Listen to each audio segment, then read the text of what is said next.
오늘 함께 읽은 본문은 여러분들이 신앙생활을 하시는 동안 설교를 통해서 또 책을 통해서 매체를 통해서 수없이 듣고 읽고 본 친근한 산상수훈에 관한 구절들입니다. 많은 성도들이 빛과 소금으로 세상에서 구별된 삶을 살아가기를 결단하지만 때때로 세상에서 빛나고 또 세상에서 무언가 특별한 역할로 주목받기를 원하는 성도들도 있습니다. 진정한 빛과 소금의 의미를 자신의 상황과 환경에 빗대어 적용하기 때문에 이런 결과들이 있지 않나 싶습니다. 저는 오늘 이 본문을 통해서 다시 한번 초심으로 돌아가 하나님 안에서 우리의 존재, 우리의 정체성, 우리의 삶의 목적들을 되짚어보며 여러분들과 함께 말씀의 은혜를 나누고자 합니다. 예수님께서 산상설교를 시작하시기 전에 갈릴리를 다니시며 회당에서 가르치시고 또 천국 복음을 전파하시며 약하고 병든 자들을 고치시는 사역들을 하셨습니다. 이 사역이 소문을 타면서 각종 병으로 신음하고 고통당하는 사람들이 예수님께 나와 고침을 받고 예수님을 따르는 수많은 무리들이 생겨나기 시작했습니다. 마태복음 5장 1절에 예수께서 무리를 보시고 산에 올라가 앉으시니 제자들이 나아온지라. 여기서 언급된 무리들은 나음을 앞서 병 고침을 받은 그 사람들이 자발적으로 모여온 것이고요. 또 나아온 제자들은 예수님이 택하신 자들로 헌신된 자들을 의미합니다. 그러므로 본문의 말씀은 특정한 자들을 지칭해서 하신 말씀이 아닌 모두에게 전하시는 메시지인과 동시에 무리와 제자들로 대조되는 구별됨을 통해 하나님의 절대적인 말씀 앞에 충성과 헌신을 다짐하는데 초점을 둔 메시지이기도 합니다. 산상설교는 오늘날에도 변함없이 성도들에게 유익을 주는 삶의 모습이며 복음의 핵심이고 인간의 무능력과 나약함을 하나님의 완전하심으로 고백하는 그런 설교이기도 합니다. 예수님께서 산상설교 중에 팔복에 관한 말씀을 하신 후에 소금과 빛이라는 두 가지 이미지를 통해 예수님을 믿고 따르는 제자로서의 구별됨을 말씀하고 계십니다. 앞서 언급된 팔복에 관한 메시지를 가만히 들여다보면 현 시대를 살아가는 우리들에게 팔복으로 여겨진 삶의 모습들, 심령이 가난하고 애통하고 온유하고 긍휼하고 또 마음이 청결하고 화평하게라는 이런 말씀들은 마치 세상 사람들이 보기에는 때로는 어수룩하고 또 때로는 만만하게 여겨지는 사람으로 보이기에 딱 좋은 모습들입니다. 손해보기 싫어하고 또 자기 유익을 위해서는 물불을 가리지 않는 사람들의 눈에는 어리석기 그지없는 모습입니다. 그러나 이것은 겉으로 보이는 세상의 시선이고 하나님의 시선으로 바라볼 때는 육적으로의 형통함을 넘어서 하나님과의 영적인 연합 또한 친밀한 관계 맺음을 통해 하나님의 창조의 목적이 실현되는 축하의 메시지이기도 함과 동시에 권고의 메시지이기도 합니다. 팔복으로서의 삶을 살아갈 때 하나님의 약속은 천국에 관한 소망입니다. 눈에 보이는 물질의 보상을 채움보다 영원히 하나님과 함께할 수 있는 천국 시민의 자격은 그 무엇과도 바꿀 수 없는 엄청난 축복을 의미합니다. 이 팔복에 나타난 복의 삶의 주체는 바로 예수님이십니다. 팔복에 나타난 성품은 오직 예수님께로만 나타난 성품이기 때문에 우리는 그 성품을 따라 살아가려면 철저한 내려놓음이 있지 않는 한 어쩌면 불가능에 가까운 현실일지도 모르겠습니다. 그러나 예수님을 따라가려면 대충 설렁설렁은 통하지 않습니다. 정확한 목표와 확실한 결단이 필요한 것입니다. 길을 갈 때 걷는 자와 가는 자가 있다고 합니다. 걷는 자는 그냥 정처 없이 걷는 것이고 가는 자는 가야 할 방향을 따라 길을 간다고 합니다. 예수님의 은혜를 받은 사람, 예수를 따라 예수님의 뜻대로 살아가기를 결단하는 사람들에겐 이러한 목표의식이 있어야 한다는 것입니다. 저 천국을 향하여 또 하나님의 영광을 위하여 말입니다. 그러면 이 배경을 바탕으로 본문으로 넘어와서 이런 복된 삶의 자질과 함께 13절, 14절에 예수님은 너희는 세상의 소금이다.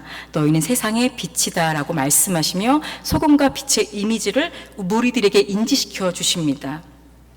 먼저 너희는 세상의 소금이다 입니다. 본문에 나타난 소금의 주된 역할은 맛입니다. 우리는 소금의 중요성을 너무나 잘 알고 있습니다. 저는 그 소금의 기능을 세 가지로 정해 보았습니다. 첫 번째는 지속성입니다. 옛날부터 소금은 음식의 부패를 막아주고 그 음식이 장기간 보관될 수 있도록 그 지속시켜주는 역할을 감당했습니다. 두 번째는 탁월성입니다. 소금은 음식의 간을 맞춰주는 역할을 합니다. 음식의 간의 균형을 기가 막히게 맞춰주고 음식 본연의 색감과 맛을 살려주는 탁월한 기능을 가지고 있습니다. 세 번째는 불변성입니다. 소금은 사실 설탕과 같이 유통기한이 거의 없습니다. 수분 함량이 없고 염분으로 인한 삼투압 작용이 일어나서 미생물이 자랄 수 없기 때문에 변하는 일이 없습니다. 그래서 민수기 18장 19절에는 이스라엘 자손이 여호와께 거제로 드리는 모든 성물은 내가 영구한 몫의 음식으로 너와 내 자녀에게 주노니 이는 여호와 앞에 너와 내 후손에게 영원한 소금 언약이니라 하고 말씀하시며 영원히 변하지 않고 영원히 지속되는 의미가 내포된 소금으로 언약의 불변성을 강조하고 있습니다. 그럼 본문에 나타난 소금의 맛은 무엇을 의미할까요? 소금은 단지 소금으로 드러나지 않고 다른 음식의 맛을 돋보이게 할 때 소금으로서의 맛을 평가받을 수 있습니다. 음식의 최고의 간이 진정한 음식의 맛의 유무를 결정하기 때문입니다. 소금이 아무리 최상의 등급을 받았다 할지라도 그 소금을 숟가락으로 퍼서 한 입 털어 먹는 사람은 거의 없습니다. 하나님의 가르침을 전하고 율법을 지키는 유대교의 사제인 랍비는 소금을 지혜의 상징으로 소금이 맛을 잃는다는 것을 직역해서 어리석게 된다라는 뜻으로 사용했습니다. 소금이 다른 음식의 맛을 돋보이게 하듯 우리에게 주어진 하나님의 구원과 은혜를 하나님의 영광을 돌리지 않고 내가 잘나서 당연한 듯 나를 드러내고 살아간다면 분명 하나님의 영광을 가리는 일이 될 것이고 너희는 소금에라 말씀하신 우리의 소금으로서의 정체성이 훼손될 것입니다. 내가 나된 것은 오직 하나님께로 났기 때문에 우리는 우리 안에서 역사하시는 하나님의 뜻을 분명히 깨닫고 오직 하나님께 사로잡혀 하나님이 하나님 되심을 드러내며 살아가는 것입니다. 그렇지 않으면 그 기능이 상실되어 쓸모없이 밖에 던져진 소금처럼 하나님께서 찾으시는 복이 있는 사람, 그 참된 예배자는 없을 것입니다. 다음으로 너희는 빛이라 라고 말씀하고 계십니다. 창세기 1장 3절에 하나님이 이르시되 빛이 있으라 하시니 빛이 있었고 하나님께서 천지를 창조하실 때 첫날 만드신 것이 빛이었습니다.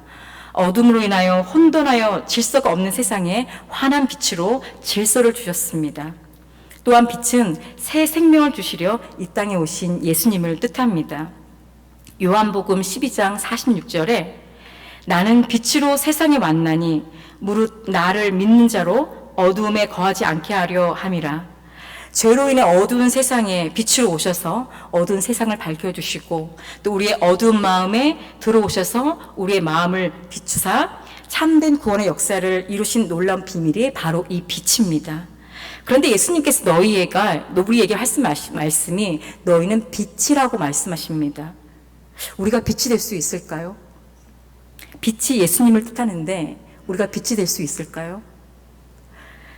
우리가 빛이라 칭함을 받을 수 있는 것은 우리 삶 전체에 하나님의 역사하심이 덧입게 된 것으로 우리는 예수님의 그 빛을 받지 않으면 진정한 빛을 발할 수 없습니다. 결국엔 우리 안에 예수님이 계셔야 한다는 의미입니다.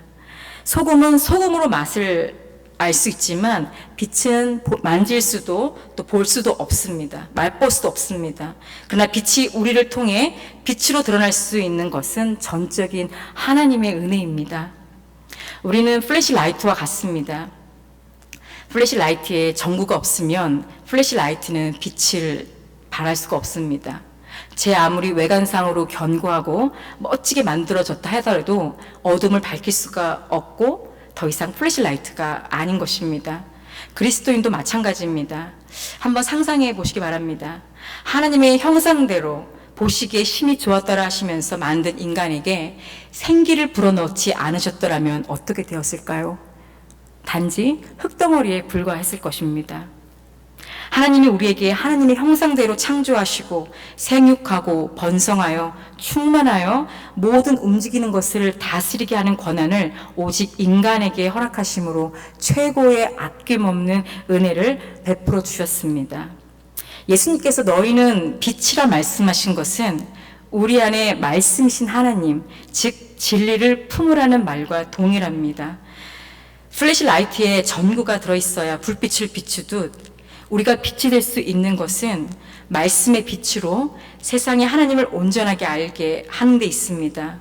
빛은 어두움이 짙을수록 더 환하게 빛납니다. 환한 대낮에는 플래시라이트는 필요가 없습니다.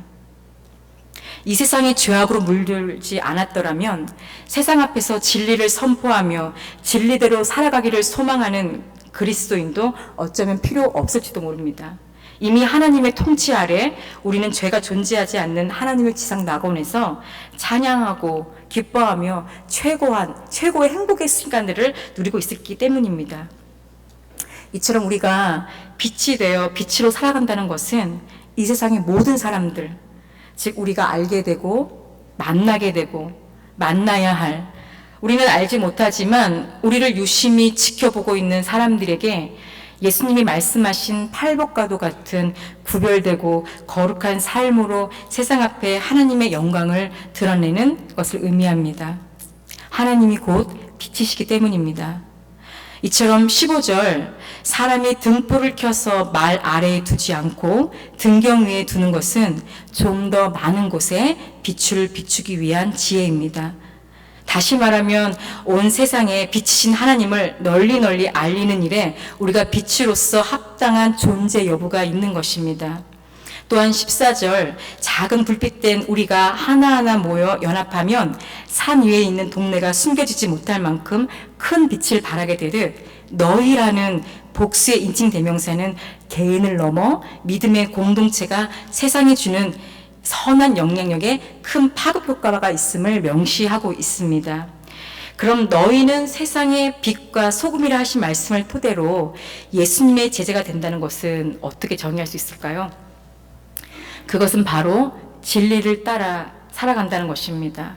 너무 상투적인 이야기가 아닌가 싶습니다. 그러나 기독교의 본질은 이렇게 상투적입니다. 우리가 뭔가를 정확하게 알아서 풀어주세요 한들 우리 안에 믿음이 없으면 그 모든 말씀들이 우리 안에 마음에 은혜가 없고 올바로 깨달아지지 않듯이 우리가 쫓아가야 될 것이 바로 십자가이기 때문에 그 진리의 말씀 날마다 묵상하고 또 묵상해도 지나침이 없는 것이 우리의 그리스도인의 목적이 아닌가 싶습니다. 예수를 따라 살아가는 데 있어서 두 가지 조건이 붙습니다. 예수님의 제자가 된다는 것은 바로 자기를 부인하는 삶입니다. 소금이 그 음식에 녹아 스며들지 못하면 진정한 소금으로서의 맛을 낼 수 없듯 자기 의로 가득한 사람은 결단코 하나님을 사랑하는 마음을 소유할 수 없습니다. 자기 의로 가득한 사람은 자기 연민이 강하여서 하나님의 뜻을 거스르는 본성에 부합된 삶을 살아가려고 애씁니다. 자기 사랑이 최고입니다. 하나님을 위한 사랑보다도 앞서 나가는 것이 인간의 죄악된 본성이기 때문에 자기를 향한 끝없는 사랑은 지나칠수록 더 그 끈을 붙들려고 하는 우리의 어리석음이 있습니다. 그렇게 죄가 내면 깊이 뿌리를 내리도록 방관하고 죄의 심각성을 즉각적으로 깨달을 수 없는 상태를 의미합니다. 우리 유년교회에서도 양육 프로그램 중 하나로 많은 성도님들이 예수님의 사람을 12주간 훈련받아 왔습니다. 여기 다 하셨는지 혹시 안 하셨다면 이번에 저희가 예수님의 사람은 광고를 내지 않았습니다. 그러나 원하시는 분이 계시다면 부족하지만 제가 이렇게 한번 해보겠습니다. 제가 두 번을 해봤는데 저에게는 많은 은혜가 있었습니다. 예수님의 사람을 통해서 제가 바뀌었고 그 예수님의 사랑을 통해서 많은 우리 성도님들과 함께 큰 은혜가 있었기 때문에 아마 망설이고 계신 분이 계시다면은 그 시간들을 통해서 예수님의 제자가 되는 그 길들에 함께 참여할 수 있을 거라 믿습니다. 그 책에 나는 죽고 예수로 사는 사람에 관한 내용이 있습니다. 신앙이 깊어지면 깊어질수록 우리 안에 자리 잡은 자아의 문제는 갈라디아서 2장 20절 내가 그리스도와 함께 십자가에 못 박혔나니 그런즉 이제는 내가 사는 것이 아니요 오직 내 안에 예수께서 사신 것이라 하신 말씀을 무색하게 만들 만큼 죽지 않는 그리스도인으로 살아가게 만듭니다. 우리의 좋은 것만을 쫓아가려 하는 것은 하나님에 대한 철저한 불순종입니다. 자기 부인이 없는 그리스도인은 죄 아래 거하는 불순종의 사람입니다.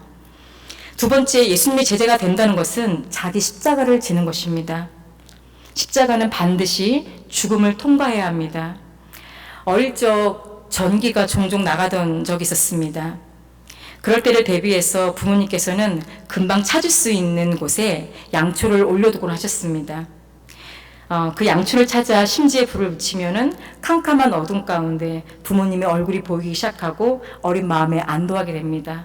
어린 제가 부모님 곁에서 안도하는 동안 전기가 들어올 때까지 양초는 열심히 빛을 내고 있습니다. 점점 양초의 크기가 줄어들어서 촛농이 바닥을 덮을 때까지 양초 자신의 몫을 감당하고 있습니다. 이것은 양초의 운명이고 또 양초의 역할입니다. 예수님의 제자로서의 운명도 이와 같습니다. 철저히 나를 내려놓고 내 안에 자아를 죽이며 죄투성이인 우리의 모습을 보아야 하는 것입니다. 십자가는 하나님 앞에 아무 쓸모없는 죄인들의 유일한 피난처이자 하나님께로 나아갈 수 있는 유일한 길이기 때문입니다. 말씀을 마무리하려고 합니다. 우리가 가진 것으로 또 우리의 인격으로 우리의 노력으로는 세상의 빛과 소금이 될 수 없습니다. 우리의 존재를 빛이라 하시고 소금이라 하셨습니다. 이 말씀을 왜곡해서 특별히 선택받아 특별한 존재로 부르신 목적에 이용하지 마시기를 간곡히 부탁드립니다. 남들보다 나를 낮게 여겨 팔복에 언급된 복이 있는 사람들처럼 오직 저 천국의 소망을 두고 하나님의 영광을 드러내는데 주저함 없는 신실한 삶이 진리로 비추임을 받을 수 있기를 간구합니다. 여러분들의 정체성, 또 여러분들이 평생 살아야 할 이유를 날마다 말씀 안에서 기억하시고 묵상하시고 삶의 자리로 드러내시기를 바랍니다. 우리는 하나님의 은혜 없이는 아무것도 아닙니다. 그런 우리에게 너희는 빛이라, 너희는 소금이라, 최고의 존재를 부여하신 그분의 넘치는 사랑을, 풍성한 긍휼을 세상에 흘려보내시기를 바랍니다. 그래서 어두운 세상에 빛을 창조하시고 어두운 세상에 빛으로 오신 예수님 그 발 아래 거하며 하나님 나라의 영광을 돌리는 데 부합된 삶, 날마다 우리의 존재를 십자가 그 구원의 감격에서 찾으시길 바랍니다. 예수님의 참된 제자로 이 땅의 진정한 빛과 소금이 되는 저와 여러분 모두의 삶이 되기를 간절히 소망합니다. 여러분들의 삶 가운데 십자가 구원의 감격이 날마다 있기를 또한 간절히 소망합니다. 제자가 되는 길은 좁은 문이고 좁은 길입니다. 아무나 갈 수 없는 길입니다. 그럼에도 주님께서 우리에게 말씀하고 계십니다. 나와 함께 가자. 그 길 가운데 여러분의 순종이 있기 원하고 그 길 가운데 여러분의 결단이 있길 소망합니다. 언제나 신실하신 하나님께서는 모든 것을 알고 계시기 때문에 우리의 연약함 또한 알고 계십니다. 나는 할 수 없지만 내 안에 일하시는 성령님께서 우리의 마음을 붙들어 주실 것입니다. 그리고 그 성령님의 붙드심에 이끌려서 아버지께로 나아갈 수 있을 것입니다. 세상이 말하고 있습니다. 너희 하나님이 어디 있느냐? 내 하나님, 그 하나님은 여기 있습니다. 내가 내 안에 거하시는 분이 바로 하나님이십니다라고 고백할 수 있는 여러분들의 참된 삶이 세상 앞에 드러내시길 바랍니다. 빛으로, 소금으로 그 역할을 감당할 수 있었으면 좋겠습니다.